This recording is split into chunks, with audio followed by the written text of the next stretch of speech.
ecology concepts. Does anyone know the ecology concept? I do. Levels of organization, biotic interactions, cycles of matter, limiting factors, and energy transfer. Good job, Rolanda! Yeah, I know. Dang, Miss Triz, back at it again with the stickers. Where are we going first, Miss Trizzle? Well, we are learning about the levels of organization. Yay, so exciting. Alright, grab your Starbucks. Come on the Mystic School Bus. Seatbelts, everyone! Please let this be a normal field trip. With the Triz? I doubt it! Cruising around Patricia, you're afraid what's coming next. Next thing that you know, you're saying, Woohoo! Woohoo! levels of organization, biotic interactions, cycles of matter. Don't forget the limiting factors or the energy transfer on the Mystic School Bus. Still you and I can break free. Boom! On the Mystic School Bus. Girls are too! Take that! On the Mystic School Bus. Come and dance and sing and have fun! On the Mystic School Bus. Drink some Starbucks on the way. Strap your bums right to the seat. Come on in and sing with us.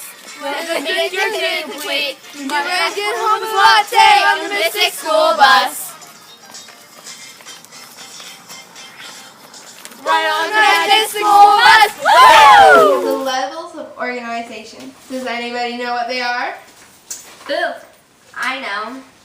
They are organism, population, community, and ecosystem. Very well, Rolanda. Yeah, I know.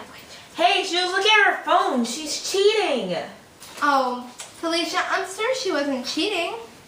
Yeah, Felicia, calm down. Calm down, Felicia. The smallest level of organization is an individual organism. The population is made up of these individual organisms. A community is made up of a population of different species that interact with each other. An ecosystem is made up of these communities, which are made up of these populations, which are in turn made up of these individual organisms. Come on, kids, back on the bus. It's time to go to our next stop. The next stop is biotic interactions. Does anybody know what they are? Ooh, I know. Yes! Darn it. They are competition, predation, and symbiosis. Then there are the three forms of symbiosis: mutualism, commensalism, and parasitism. Wow, Rolanda, you're on fire. So competition is when two species fight for food, when food is limited. So eventually one species will die off. Predation is when one organism kills another organism for food. This is where the terms predators and consumers come from. Symbiosis is a close relationship between two species where one species benefits from the relationship. As Rolanda said, there are three forms of symbiosis. Mutualism is a symbiotic relationship that benefits both of the species in question. Ooh, is one example a Nile crocodile? Yes, that's correct, Ariana. The Nile crocodile has some bad tooth habits. So the Egyptian clover bird cleans its teeth for it. So whenever the Nile crocodile needs a cleaning, the Egyptian clover bird comes and cleans its teeth. Well, parasitism is where one organism lives in or on the host organism and causes damage to that host organism. Ew! Does it relate to how the moth ear parasites live in only one ear of the host so that the moth and the parasite both survive? Yeah, that's right. Since you guys know so much about the three forms of symbiosis, does anybody want to explain commensalism I do. and give an example?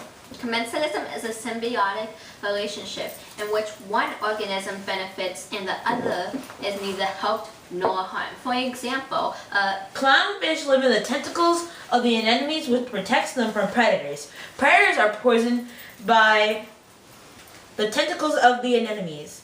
The anemones are neither harmed or helped in any way. I was going to say that. Since we're done here, let's get back on the bus and go to our next destination. The next stop are the cycles of matter. Ooh, I think I know this. Are they the hydraulic cycle, the carbon cycle, the nitrogen cycle, and nitrogen fixation? Yes, very well done, Felicia. The first one is a hydraulic cycle, which is the storage and movement of water. This is also known as a water cycle. Water cannot be created or destroyed, but only transferred. Does anybody know an example? Wow, this is like so easy. Some examples are oceans, rivers, and lakes. Very good. Well done again. Thank you. The next one is a carbon cycle. The carbon cycle is a key component for all living things. This holds the energy molecules together. It keeps us all alive. After that is the nitrogen cycle. Nitrogen is one of the most common elements in the atmosphere. It is a very essential component of amino acids, enzymes, and proteins. Isn't nitrogen fixation the same thing? No, it isn't, Ariana. Actually, nitrogen fixation is a part of the nitrogen cycle. During nitrogen fixation, molecules are broken apart so that its atoms can combine with other atoms. This requires the input of a large amount of energy. Oh. Next up, we have limiting factors. Oh, I know what they are. They are food, shelter, water, space, diseases, parasitism, predation, nesting sites, and weather. That was very good. That was so easy. Yeah, We should I get agree. one. I'm pretty sure it is, Rolanda and Ariana. The first one is food, which is where the population depends on the amount of food that the species has to eat. Ooh, like how otters have limiting foods on fish and crayfish and that other stuff they like? Yes, you are correct. They all have to share one another, or they will die off because of starvation. The next one is shelter. Like us humans, we need a shelter to keep us safe. Animals also need a shelter to keep them safe. If they didn't have a shelter, they would probably die off quickly. Don't worry, Ariana, they aren't extinct yet. Yay. The next one is water. Water is very essential to animals. They need it to drink. Otters use water to bathe and drink. It gives them energy to move and do their everyday routines. The following one is space. Us humans need space too. We all have a space bubble, and so do animals. Yeah, I don't remember the bubble. Hey! Animals need their space for their own things, like to hunt, live, and breathe. The next one is diseases. Diseases are very harmful. They can spread from one to another, causing that species to die out if it keeps on spreading. Diseases can spread, which is called as contagious, but depending on how bad our immune system is, it will fight it, causing us not to die. We could be dying. Oh, no, sweetie. No, you won't die, and no one here will die.